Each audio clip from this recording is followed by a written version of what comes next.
So I'm roasting sticky rice, and I'm roasting sticky rice because I ran out of it, and here I am roasting it an hour later. So I start off at medium heat, then I reduce it to low medium heat, and then finally it stayed at low for a while. So this is a very tedious process, and you could buy this at the store already grounded for you, but I like mine fresh.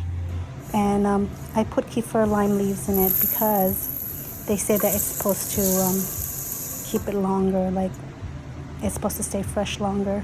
But it also adds aroma to it.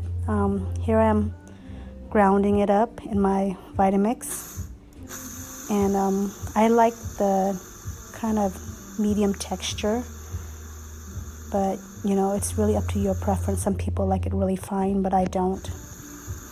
So, anyhow, I'm still grounding it because I'm not really sure where to stop. And then I'm checking it to make sure it's the texture that I want.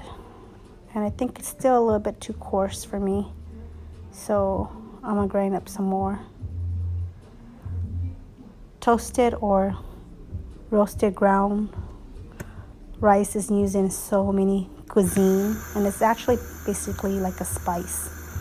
And after this, I'm gonna show you one recipe that I do use the spice for.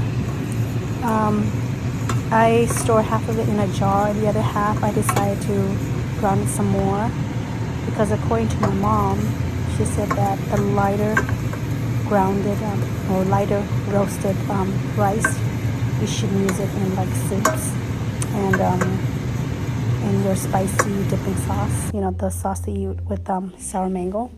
As you can see, the other to the right is the one that I roasted some more. And here I am making a recipe for you. This recipe I actually found online, and I kind of tweak it to the way I like it.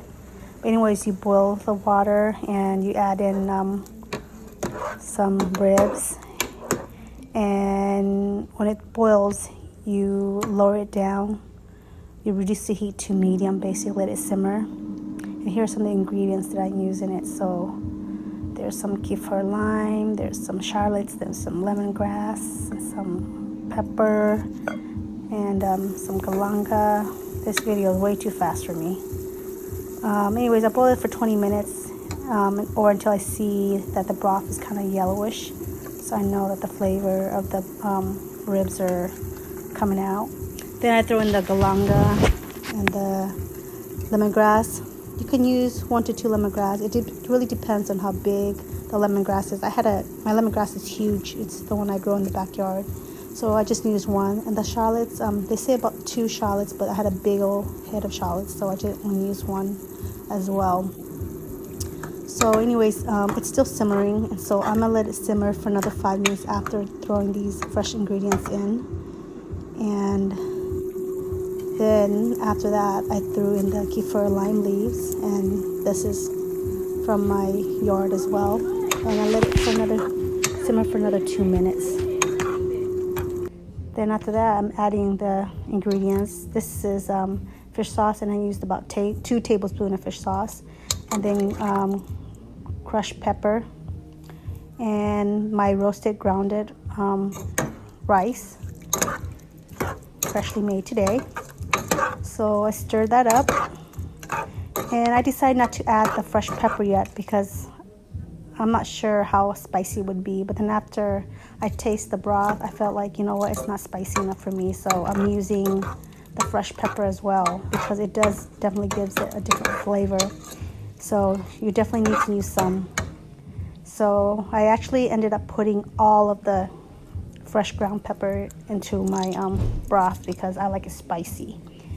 And here I didn't use the whole lime. I used half of the lime juice, and it comes out about 1 tablespoon. But if you like it more sour, because I know some people do, you could definitely add more.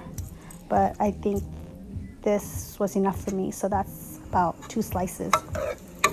So it's done. It's very flavorful. I hope you try it. It's tangy and spicy, and you could definitely add other vegetables like mushrooms and stuff in it, but I kept it simple.